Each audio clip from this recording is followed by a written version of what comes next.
Evangelist Rahul Shameel Akhtar की तरफ से आप सबको शालोम। खुदा बाप आपको बहुत सारी बरकतें दे। खुदावंद का लहू आपके और आपके घराने पर हमेशा कायम रहे, आमीन। मेरे अजीज़ों, आज हम खुदा के ज़िंदा कलाम में से पढ़ेंगे और सीखेंगे कि खुदा का ज़िंदा कलाम आपके लिए और मेरे लिए क्या फ़रमाता है। वॉइस की किताब उसका 7 बाब उसकी 20 आयत में लिखा है, क्योंकि ज़मीन पर कोई ऐसा रास्तबाज इंसान नहीं कि नेकी ही करे और ख़ता ना करे। आमीन। खुदा का ज़िंदा कलाम पढ़ा सुना और हम सब के लिए बाइस से बरकत हो, आमीन। मेरे अजीज़ों, यहाँ पर खुदा का कलाम आपके लिए और मेरे लिए क्या फ़रमाता है, लिखा है, क्योंकि ज़मीन पर ऐसा कोई रास्तबाज इंसान नहीं कि नेकी ही करे और ख़ता ना करे। मेरे अजीज़ों, इंसान से ना चाहते हुए भी गलतियाँ हो जाती हैं। जल्दबाजी में कह लें, उनसे गुनाह भी हो जाता है, ख़ताएँ भी हो जाती हैं, गलतियाँ भी हो जाती हैं, क्योंकि वो भी एक इंसान है। क्योंकि ज़मीन पर ऐसा कोई रास्तबाज़ इंसान नहीं। अगर हम पुराने अहदनामे में भी देखें तो बहुत सारे खुदा के जो नबी थे, जिस तरह हम दाऊद के बारे में जानते हैं कि दाऊद जो था वो खुदा के दिल के मुआफ़िक उसको मिल गया था, लेकिन उससे भी ख़ता हुई, गलती हुई, गुनाह हुआ।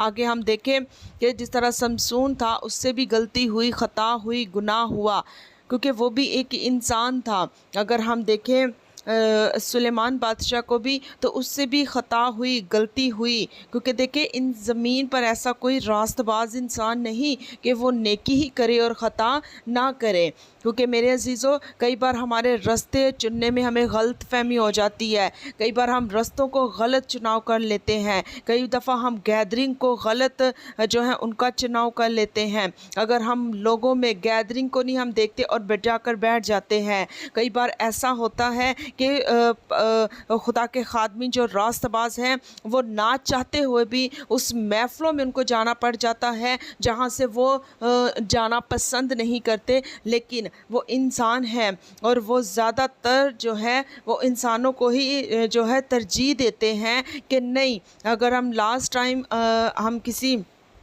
मंगनी पर गए थे, तो वहाँ पर क्या हुआ, ना चाहते हुए, मैं अपनी बात कर रही हूँ, कि हम जब उसमें एंटर हुए तो उन्होंने ये नहीं देखा, वहाँ पर पास्टर सीनियर भी थे, दूसरे पास्टर से मुबशरान भी थे और प्रस्तार भी थे, और मैं भी वहाँ पर गई। और जब हम वहाँ पर एंटर हुए तो वहाँ पर गाने लगे हुए, क्योंकि कई बार ऐसा हो जाता है इंसान से कि इंसान को वो चीज़ें नहीं पसंद होती, तो वो क्या करते हैं, मजबूरी तौर पर जो है वहाँ पर बैठना पड़ता है। लेकिन मेरे अजीज़ों, वहाँ पर एक काम ज़रूर अच्छा हुआ कि जब ये चीज़ें लगी, हम उठकर बाहर आ गए। क्यों? क्योंकि जो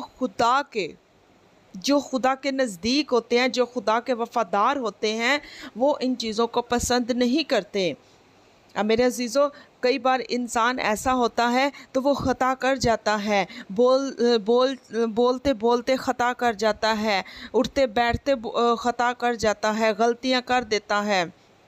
और खुदा का कलाम भी देखिए यही फरमाता है, क्योंकि ज़मीन पर ऐसा कोई रास्तबाज इंसान नहीं कि वो नेकी ही करे और ख़ता ना करे। और यकीनन मेरे अजीज़ों ऐसा ही है, इंसानों से गलतियां हो जाती हैं। पास्टर सीनियर्स जो होते हैं, मुबशरान होते हैं, बिशप साहब होते हैं, वो सब से क्या हो जाता है, गलतियां हो जाती हैं, क्योंकि हम कुछ ऐसा सोच रहे होते हैं।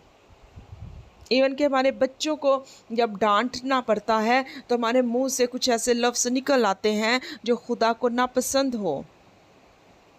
और बहुत ज़रूरी है कि मेरे अजीज़ों, हम ख़ता ना करें, हम खुदा के साथ जुड़े रहें, ताकि हम अपने होठों पर, अपनी ज़ुबान पर, अपने बोल चालने पर, अपने उठने बैठने पर, हम अपनी गैदरिंग पर सिर्फ़ और सिर्फ खुदा का लहू मांगे। क्योंकि जब खुदा का लहू आ जाता है तो वो हमें सारे बंधनों से, सारी रुकावटों से, सारी ख़ताओं से जो है वो रिहाई बख्शता है। Hallelujah, praise the Lord. क्योंकि खुदा ही है जो हमें महफूज रखता है। बहुत ज़रूरी है मेरे अजीज़ों। हालेलुया। और जो इंसान खुदा के साथ जुड़ा होगा, रास्तबाजी को पहचानता होगा, जो रास्तबाजी के कामों को जानता होगा कि खुदा ही रास्तबाज इंसान है, जिसकी ज़ात में कोई गुनाह जो है वो साबित नहीं कर पाया। बहुत सारे लोगों ने कोशिशें की। अगर हम देखें नया नामे में आप बखूबी तरीके से जानते और पहचानते और समझते हैं और पढ़ते हैं कि बहुत ज़्यादा लोगों ने, फ़कीर फरीसियों ने उन पे गुनाह साबित करने की बहुत कोशिश की, लेकिन उसकी ज़ात में कोई गुनाह साबित नहीं कर पाया। वाहिद वो हस्ती है, वाहिद वो खुदा है, वाहिद वो उसका बेटा है जिसकी ज़ात में कोई गुनाह साबित नहीं कर सका। Hallelujah, praise the Lord. क्योंकि खुदा ही है मेरे अजीज़ों जो रास्तबाज है। तो क्यों ना मेरे अजीज़ों